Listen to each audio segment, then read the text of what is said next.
Okay, can you hear me okay, Nikki? Okay, great. Well, hello everyone. I'm so glad you've joined us today. This is Mary Zambry. For some reason, my video is not coming on, but I'm very happy that you were able to join us for this excellent program, the first in our wellness series. We're going to have 3 more of these after Nikki speaks to us today, but we're going to have one on meditation next week, and then substance abuse, and then financial stress. So it'll be for the next 4 Thursdays, we're going to be having these half-hour programs, which we're also going to be recording. So I am going to let Nikki take it over from here, but I just wanted to introduce her. Niki Irish is with the DC Bar Lawyers Assistance Program. She is head of their outreach and education coordination, and she is so kindly sharing her time with us today. And then I'm going to let her take it over and tell you all how you might be able to reach out to her. Go ahead, Nikki. Thank you so much. Welcome, everybody. So I'm Nikki with the DC Bar Lawyer Assistance Program. Let's start with, it is a free and confidential service available to any DC Bar member, as well as any law student in the district or judge in the district. But speaking to you, as a DC Bar member, it's available to you. It's a free service. And if you know of somebody else in need of service, most every state has some version of a lawyer assistance program. So you can reach out to that individual bar as well. And so what does that mean? So the lawyer assistance program really does kind of 2 branches. The one branch kind of I'm involved with now is the education and outreach. So coming out and doing programmings in the legal community, really to raise awareness around stress, mental health, substance use, basically educate around well-being, ways to cope, and that there are services through the lawyer assistance program available.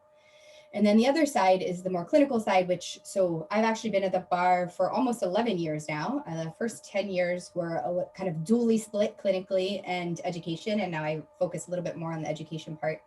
But the clinical part, what that means is it's the one-on-one services. So you would call the lawyer assistance program if you wanted help yourself. So let's say at the end of this stress management presentation today, you're like, I really could use some more information on how to manage stress, and really talk through with somebody about some tools and techniques I can implement in my own life. This was a good foundation, but I need a little bit more kind of maybe guidance or feedback or accountability even. That's where you would reach out to the lawyer assistance program. There's information in here. And then at the end, there'll be some additional information as well in terms of reaching out, but you would reach out to us and we would schedule an appointment with you and then set up kind of an assessment to say, okay, what's going on? How can we have assistance? And let's put together a plan. And that plan could entail doing individual counseling within the lawyer assistance program for kind of short-term counseling, and or getting you connected to some community resources, whether that's longer-term counseling through your insurance, whether that is maybe some kind of peer support group, whatever that might look like. And then we also have a group of lovely lawyer volunteers who essentially have dealt with some well-being, mental health, substance use issues, who are in a better place now and are willing to give their time and speak to attorneys who are currently struggling a little bit. And sometimes it's just really nice to be able to talk to somebody who's been there and see what their path was. And under the bar rules, it's viewed as lawyer-client. So it's an entirely confidential conversation between you and this volunteer. I can't stress kind of the confidentiality enough because I know it can be a barrier, but really the only kind of limits to our confidentiality end up being around danger to self or others. And that really comes from, we're all licensed mental health clinicians. So there are kind of federal rules around that. But outside of that, nobody at the bar, nobody in discipline, nobody anywhere really would know you were seeking our services unless you wanted them to. You would be the one who kind of would give us permission or tell them yourself. So there's a little bit about kind of what that looks like. Oh, and also if you are concerned about anybody else. So you have a colleague, a family member, whomever it is that you're saying, I think they're struggling a little bit. How do I talk to them? What are the resources available? You can always give us a call or send us an email, and we're happy to set up some time to talk with you about what that looks like, how you could have the conversation, what are the resources available. We're doing everything entirely virtually right now, and will remain so at least through the summer. But we have a confidential secure telehealth platform that we use to do the one-on-one kind of sessions, or phone. If you just want to use the phone, that's also an option. So it's a little bit about our services. If you have any questions, my email's on there. Feel free to send them to me. Today we're going to talk about stress, maybe offering a little bit of structure and framework around managing stress. What I want to kind of give you permission for are a couple pieces. So notice for you what resonates and dig deeper into those. It's fine to leave the stuff that does not resonate. What I talk about in anything, right? In anything, any of the conversations we have, things will resonate for certain people and other things will resonate for others. And that's entirely okay. Don't feel like you have to walk away and kind of take everything that I'm saying. And I want you to think about what you want to get out of today and kind of what made you show up, and make sure to feel free to, ask questions in the chat, make comments, whatever it is. This is for you. And I want you to get the most out of it. What I'm going to start with before delving in at all, I want to start with a poll. Let's see if I can go to the next slide first of all.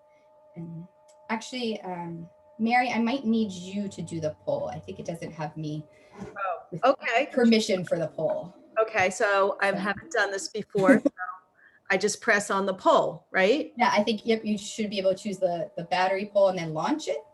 Oh, launch poll. Okay. I think you have to launch poll. I'm learning something new along with Nikki here. So I've launched the poll. Yeah, beautiful. And now they can answer, right? Correct. Okay. Yep. Actually, if you want to, why don't you go ahead and answer all the questions, because they're all up there right now. But the one we'll focus on at the moment is kind of how full is your battery? Okay. Oh, folks, if you're looking for the poll, I think it's down at the bottom, like if you were to get on it. So if you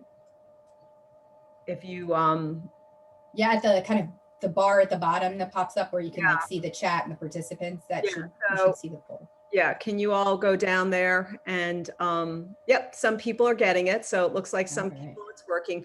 We can't see, the poll is anonymous, so we cannot see who's answering this. So if you could just take a few moments.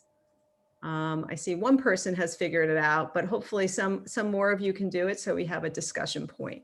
Again, it's down at the bottom and it says poll. There are no right and wrong answers to this. Perfect. Now everyone's getting it. Thank you, folks. It's a village. We'll give it about a minute and let everybody. Yeah, there's a few questions, so we'll be quiet and give you a minute to figure this out.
So Nikki, just let me, whenever you want to get. Yeah, if you think it's critical mass, maybe. We got 60% of folks voting. So, now 70. That critical. We've done pretty well. Good job, everyone. And then if you can share the results. So what do I do? Press end poll? Yeah, end poll. And then after that, there should be a share the results. Share results. All right. Awesome. So we will focus on this first part, kind of how full is your battery? So it looks like orange is the solid winner. But a good amount of people are in yellow. And I have to say, one person's green. So well done. I rarely ever get green in the poll when I do it. So But so there are two reasons I do this. One is to normalize kind of your energy levels, kind of where you're feeling compared to other people. So the normalization of that, right? And then the other is that you cannot know what you need if you kind of don't know where you are. So the purpose of checking in with ourselves, right? What is my capacity? How do I feel today? It can direct us to what kind of things we need, what activities we need to do or not do to kind of move ourselves on this spectrum of where the battery is. And maybe if we're in a good place, let's say I'm the person that is green, what is going into that for me today? And maybe that's something I need to keep in mind for a day when I notice I'm lower on the scale. Oh, I actually got a workout in today, or I had a good breakfast, or I got a nice compliment from a coworker. What are the things that went into me feeling green, and kind of being cognizant of them so we can pull them back out at a later time. That's really why we do this. And then the other piece is, as we go through the presentation, thinking about what things maybe move you on the scale of this battery. You can use the battery image. I just think it's kind of simple, and with everybody with a cell phone, it's very relatable. And then, but you can, there's a lot of conversation around, like, on a scale 1 to 10, where I'm a 7 today, I'm a 5 today. But like whatever resonates for you, thinking about it in that capacity. And then also giving yourself permission that if you're lower on the battery capacity, that's pretty normal, particularly right now, this past year. So normalizing that as well.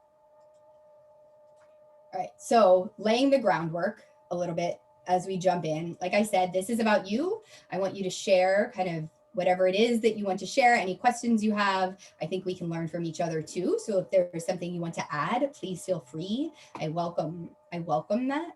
And this is kind of like a safe space. So that's really the goal. And then what I also want to kind of acknowledge before, moving forward is, I'm going to probably say, like, this past year or the pandemic a decent amount because it is very relevant.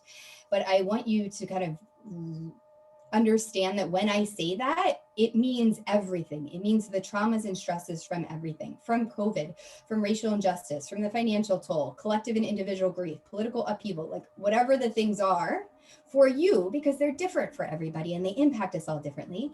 But kind of this world on fire, as this past year has been, that's what I'm saying. So I want everybody to feel seen and heard when I talk about this past year. So that's a little piece of the groundwork. There are other two pieces of groundwork are recognizing everybody is doing a really good job right now because you're still standing. Even if it doesn't feel like you're standing, you've like made it here. You're taking some time for yourself. You're doing a really good job. And that we need to give ourselves and others like some grace and compassion around that. And we'll talk a little bit more later in the presentation around the purpose of self-compassion and what it can give us, but recognizing just that you are doing a really good job. And maybe we could be a little bit easier on ourselves and easier on each other. And then the other piece is recognizing we're doing the best we can. It doesn't mean we might not want to improve, but for the most part, everybody's kind of attempting to do the best we can. That's why we want to figure out how to manage the stress a little bit better, right? But that comparing ourselves and how we're handling the world right now doesn't really help anybody unless you're saying, I'm doing a great job. And that, at least with my clients, that's not usually what I'm hearing. So recognizing that it is not actually helpful to look at somebody else and be like, well, they're doing X, Y, and Z. Why am I not doing that? And then also this concept of comparative grief doesn't actually help anybody. Empathy is not something that is finite. We can give both ourselves and others compassion. You are not diminishing someone else's suffering when you acknowledge your own. You can acknowledge your own suffering and acknowledge other people's, and they don't have to be equal. The suffering kind of concept that you can give compassion to both self and others, and that's okay. And recognizing that we experience kind of griefs and stress in waves, and we can't always control when the waves hit us. So it's not particularly useful to actually compare ourselves to others because you don't know where they are in the wave process. I might be drowning under a tsunami, and the person next to me actually is a week out from the tsunami, and they may be looking like they're doing better. But that's just because last week, if I had compared myself, I would have kind of come out on top. So it's remembering these things. This is kind of just a foundational piece. I want to give everybody these permissions. And then the other permission I wanted to make sure to give is this idea of fatigue. Like the fatigue is real. And please don't think something is wrong with you if you are tired, emotionally, physically, mentally. You're supposed to be tired. I know we're not necessarily like in winter right now, but we did just get out of it. So what I talk about a lot is like we've trained for this 5K and we're somehow in an ultra marathon, and I don't know how I got there. So validate your fatigue. It is real. All right. So jumping into the meat of the stress management that I want to talk about. Foundational piece is this concept of window of tolerance. And so what that means is the window of tolerance is basically a window of kind of how much stress we can kind of manage, we can tolerate before we lose the ability to kind of process and handle what we're facing. When you're in your window, your body and brain respond kind of normally to stress and adversity. It's not that we don't experience stress and adversity, it's just that kind of we can handle it relatively well. We can remain everything's relatively calm. We can have perspective. If something terrible happens, but I'm still in my window, I can respond to it well with kind of my strengths. It's not going to ruin my day. My brain's not shutting down. But when we're outside of our window of tolerance, everything gets harder. Everything. And that's the stress piece, right? So, and what does that mean in this past year is we've been in this marathon of dealing with the pandemic, and you're going to have most likely more trouble remaining in your window, like this calm state of arousal. If you've been feeling numb or overwhelmed more often than usual, that's why. That is normal. And recognizing that everybody's window is a little bit different, and different things impact different people's window. And what do I mean? So this is kind of the window, right? This space in the middle, this that goes like this, that's the window of tolerance. It's where everybody kind of resides for the most part. So some people's windows look like this. Some people's windows look like this. Most people who started out the year, let's say February of last year, with a window like this, their window is shrunken. That's what happens with chronic stress. And when I go up and down, I might get irritable or I might feel lethargic, but I can like bring myself back to regulation. However, when my window shrinks or I'm in prolonged stress, which everybody is oftentimes I spike really high or really low, and I stay there longer than I want to. I stay in a place of like heightened anxiety or anger or overwhelm, this fight flight space. Or I go really low and I stay in this hyper arousal where I shut down, I feel numb, I feel withdrawn, I cannot get energy to do anything, I cannot care about anything.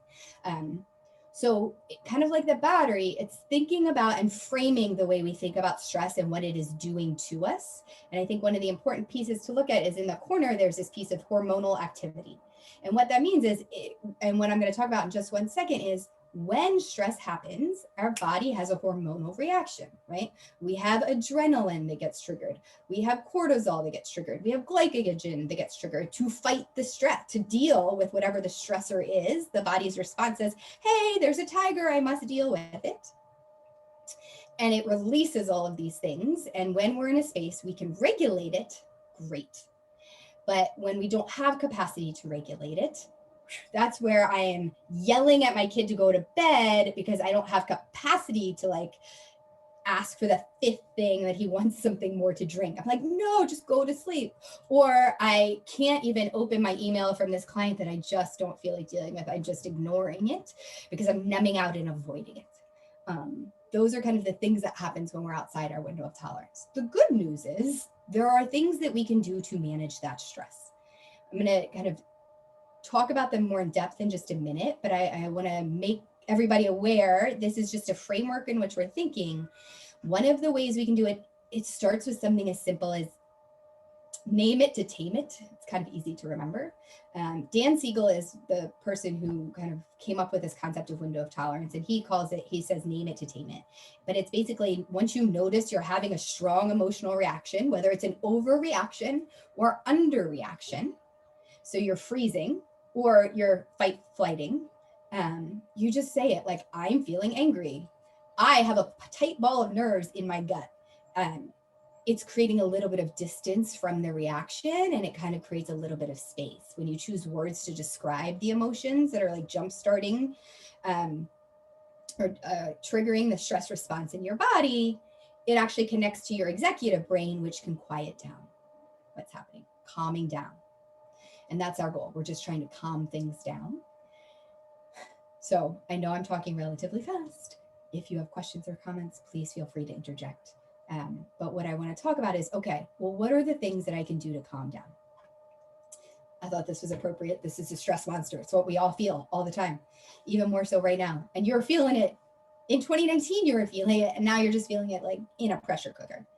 And I'm going to talk about managing stress slightly differently. I'm not going to focus on kind of making the to-do list, making sure you have routines. Those things are really important. But I want to talk about something kind of quick and simple, simplify things, because it's really, everybody's tired. We need to learn to manage our energy. So here are some kind of concrete tools you can do. And I think sometimes understanding the physiology can really help, right? So stress response happens in my body. I see an email from a client, oh crap, that I have this document due to them. I have all these other things on my to-do list. Stress response has been triggered in my body. Fight or flight is happening. What do I do? Okay, I sent them the email. I gave them the documents. I should think, right, the stressor's gone. I'm fine. However, my body actually doesn't know that. I can't just tell my body that it's safe. I actually have to do something to turn off the stress response system. And there are these lists that you see kind of from physical activity down to creative self-expression are ways we turn off the stress response. And that's the stuff I want to talk about with you today, is turning off the stress response in our bodies, because that is the best way to manage stress. It gives us a little bit of breathing room. It will give us a little bit of energy. And it's like the foundational thing that we could do right now that may not feel actually too overwhelming or too big. What it talks about is it's the stress cycle. So there's a beginning, middle, and end. Beginning, I see the tiger. Middle, I respond to the tiger. And I've done the thing that tells my body I am safe from the tiger, right? So we used to be able to see tiger, run into a cave, get a hug from my cave member. The beginning was the tiger. The running was kind of the middle. And the end was like the hug of safety. We no longer kind of have those hugs of safety. We oftentimes are just like, oh, I did the running, now I'm fine. But our body doesn't know we're fine. It doesn't know it's safe. So here are the ways that we can signal the body we're safe. Otherwise, we stay in this heightened alert with the neurochemicals and the hormones kind of like circulating around, and we never shift into relaxation. And when we're not in relaxation, it is actually a lot harder to think cognitively, clearly, quickly, to tap into the like deep knowledge stuff that we need. All right, so first one, very basic. Number one kind of science-backed activity is, or evidence-backed approach is physical activity. So it's not just about going to the gym, like which most people are doing right now, but it can be like dancing in your apartment. It can be running. It can be swimming. It can be kind of just screaming and punching your pillow. Like that, actually, that's a physical release. What it is doing is your body is like, oh, there's a release. I've done this thing and it will end my stress cycle. It's the most efficient and most effective way of doing it. It tells your brain you survived the threat. Your body is now a safe space to live in. The goal, like ideal world, you aim to move your body 20 to 60 minutes a day. It can be anything that gets your body going. Running, dancing, yoga, biking, gardening, all of those things count. If you have difficulty with mobility, there's progressive muscle relaxation. You could Google it, but progressive muscle relaxation is a really useful tool. And it's something you can do in like 20 seconds. You could, you essentially clench like every part of your body really, really tight. And then you slowly like release it. If anybody wants to do that, you're clearly not on camera, you can try it. That's a really quick, short on time. Another thing, if you're short on time, you turn on a music, a song that like gets you in a good space. You dance for that 3-minute song, you dance literally for the entire 3 minutes of it. That will do it. You can do a set of jumping jacks. The tensing your muscles for 20 seconds. These are all things that you can do to complete the stress cycle. Again, it will just give you a little bit of space and a little bit of energy. That's all we're trying to do right now, is create distance from the stress response, lowering the shoulders. So if anybody has any that they kind of notice they're regular doing, feel free to share with each other. I think that can be really helpful, or anything that you've noticed. Breathing. This is something I'm going to have everybody actually do. If everybody, I know I can't see you, but if you can sit back in your chair, it's going to be 4x4 breathing. So deep breaths. It's going to be in through your nose and it's going to be out through your mouth. I'm going to do it 3 times. And in the chat, if you can afterwards see if you notice anything. But what I want you to do is sit up straight, breathe in through your nose for the count of 4. So ready? In through your nose for the count of 4. Hold, 2, 3, 4. Out through your mouth, 2, 3, 4. Hold out, 2, 3, 4. So it's in through your nose, hold. Out through your mouth, hold. Ready? In, 2, 3, 4. Hold, 2, 3, 4. Out, 2, 3, 4. Hold, 2, 3, 4. I'm gonna have you do it one more time. In through your nose, 2, 3, 4. Hold, 2, 3, 4. Out, 2, 3, 4. Hold, 2, 3, 4. And then just like release it. And I'm gonna give this space in case anybody does want to share what they noticed. And I'll keep talking as you share, and then I'll read them if you want. But so literally there's all sorts of types of deep breathing techniques. I think 4x4 is a really easy one to remember, but there's kind of like 4, 7, 8. It's essentially as long as you breathe in, as long as you breathe out longer than you breathe in, you're kind of doing the work of deep breathing. The reason it is effective is because it tells your body you are safe. You would not be doing deep breathing if a tiger was attacking you. You would be short, kind of staccato breaths, right? Like because you'd be running. So anything you can do to tell your body that it is safe quiets down the stress response. Most people, I know nobody's kind of sharing right now, but like a lot of people notice that they like, oh, I like a little bit of calm or peace or like release, whatever that is. And this is something you can do. Ideally, if you could do it for like 2 minutes, it would really make a significant difference kind of in the stress level of your body. And then it creates distance and space so you could respond to something. I often recommend kind of like if you have an email that you're not sure how you want to word, or you're dreading doing something, if you can do 2 minutes of deep breathing before that, it will turn off the stress response and you'll be able to approach it from a much better cognitive place. And the emotions and intensity will not be so overwhelming.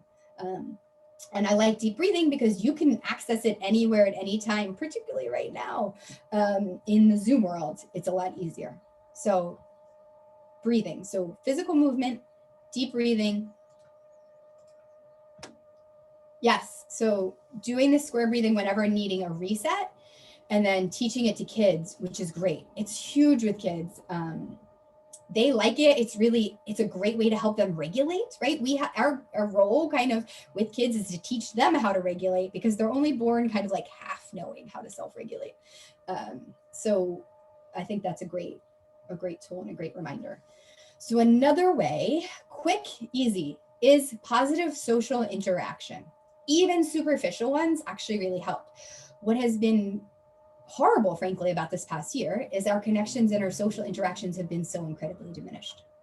And the easy thing, right? Like talking to the barista at Starbucks got a lot harder.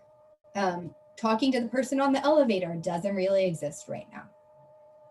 Walking down the street and seeing somebody smile at you is a lot harder when you're just seeing the smile in their eyes. But all of those things are positive social interactions. It doesn't have to be much of anything, but it like kind of just is like, oh, that was something lovely. And now my body thinks it's safe because I got this positive social interaction. Even deeper connections are really important. Clearly, like we are human beings wired for connectivity. We're pack animals. The more connection we have, the better. But it's also recognizing who does and does not feed you and kind of being conscious of that right now. So positive social interactions are just something to think about, ways to do it. This is a fun one, right? Like laughing. And it's this kind of laughing that kids are really doing, like good at, right? It is the ugly, like tears down my face, mouth open wide, laughing. It tells, again, your body that's safe. It helps us regulate our emotions. And what's kind of beautiful about it is we don't actually have to be laughing at a thing like in the moment. What actually also tells us is that we're safe is if I can think back to a time where I laughed that hard. So if I can have the memory of like the time that I was talking to my friend and we like shared this hilarious laughter over it, that actually quiets the body and the stress response. Um, I'm going to address this one in just a minute. There's a great question about working with others kind of outside of their tolerance level. But laughter is incredibly important. So, and like I said, it's like the belly laughter. So if you need to put on YouTube and do something that like makes you laugh like that, go for it. If you can think back to a memory that makes you laugh like that, connect to it. It helps complete the stress cycle. Affection. It's just cute. But it's also a reminder. It can be anything in terms of affection. So if you are living with somebody that you still like and you want to give them a hug, it is a 20-second hug because 20 seconds is pretty long if you do not like the person.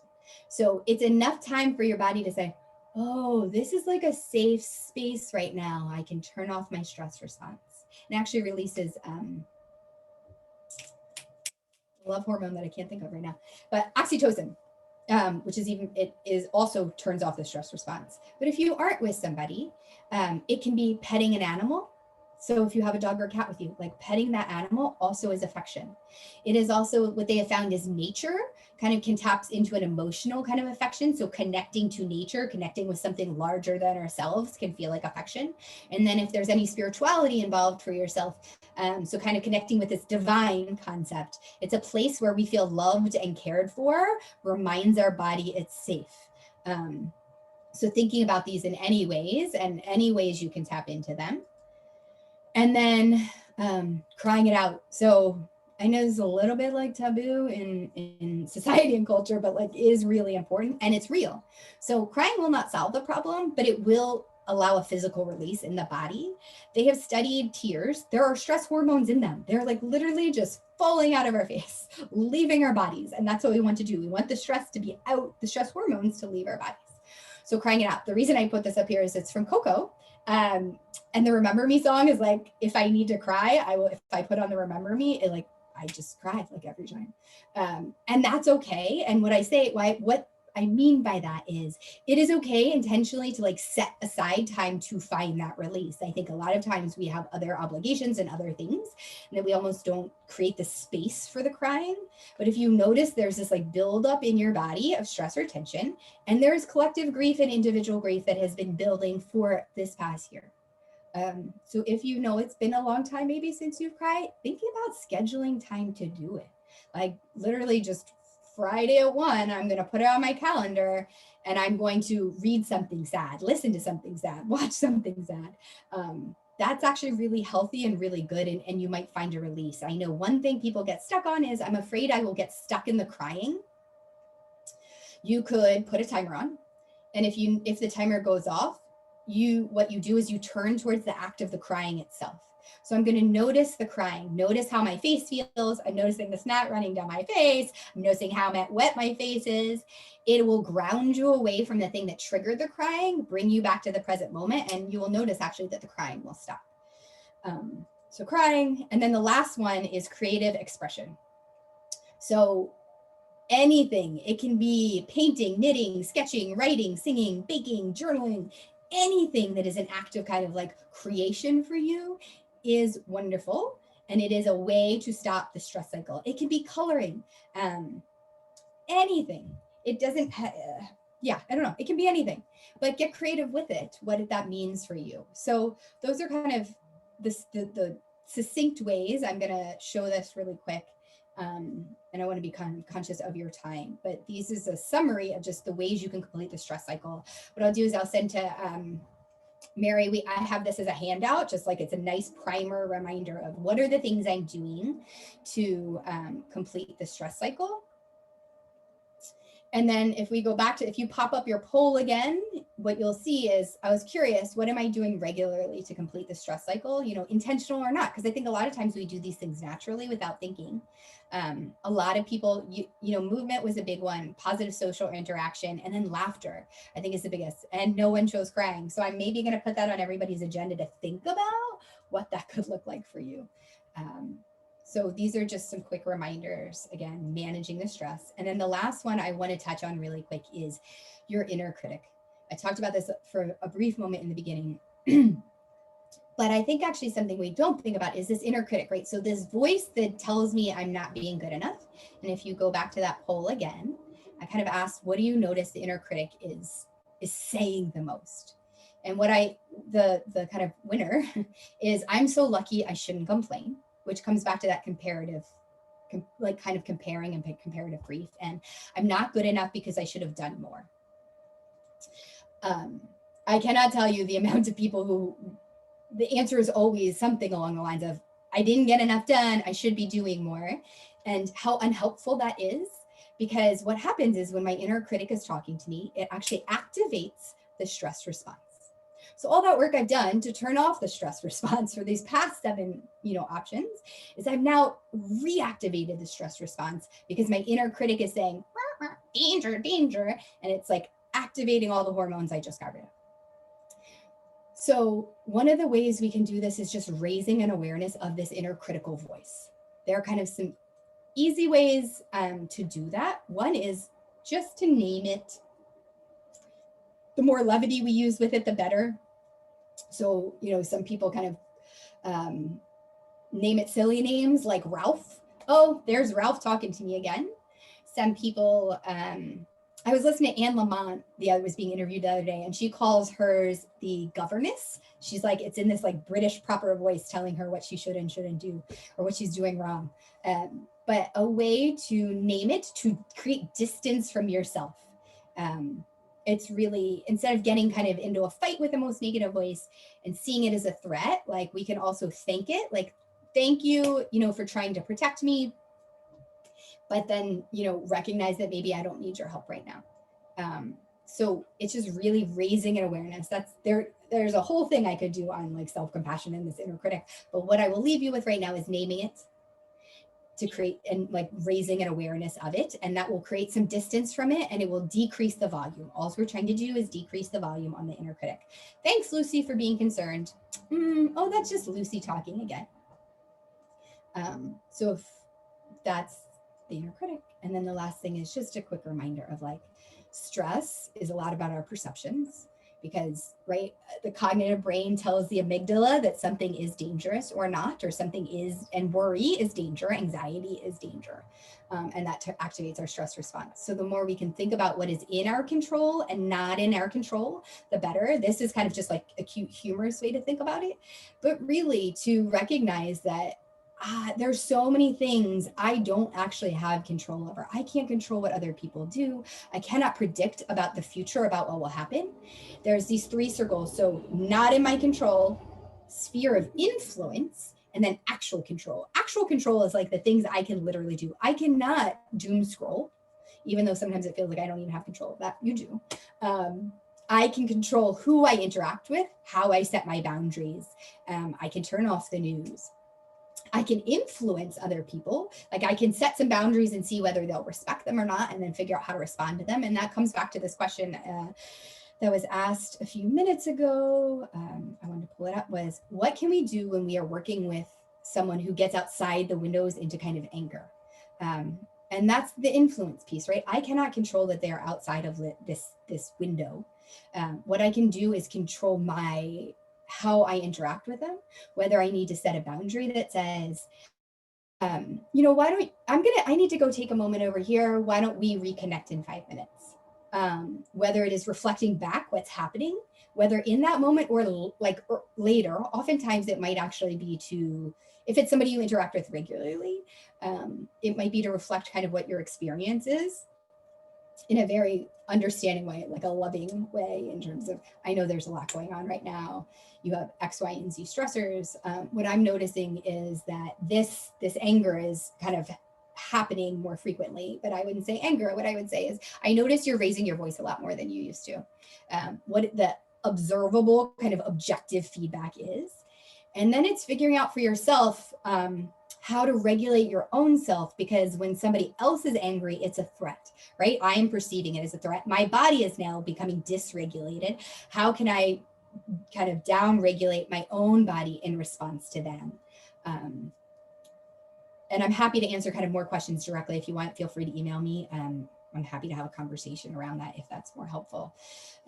So this is in summary, the stress components. This is just like a cute way to end, because I like puppies and I find them adorable. And if you don't like puppies, you'll at least remember them, because you're like, why did this lady put puppies up? With the lawyer assistance information on here. Nice reminder, the services are available to you. They are free, they are confidential. Please do not hesitate to reach out. My email is on here. I can also, what I'll do is I'll send Mary the slideshow. Great. And if you have any questions, now is the time.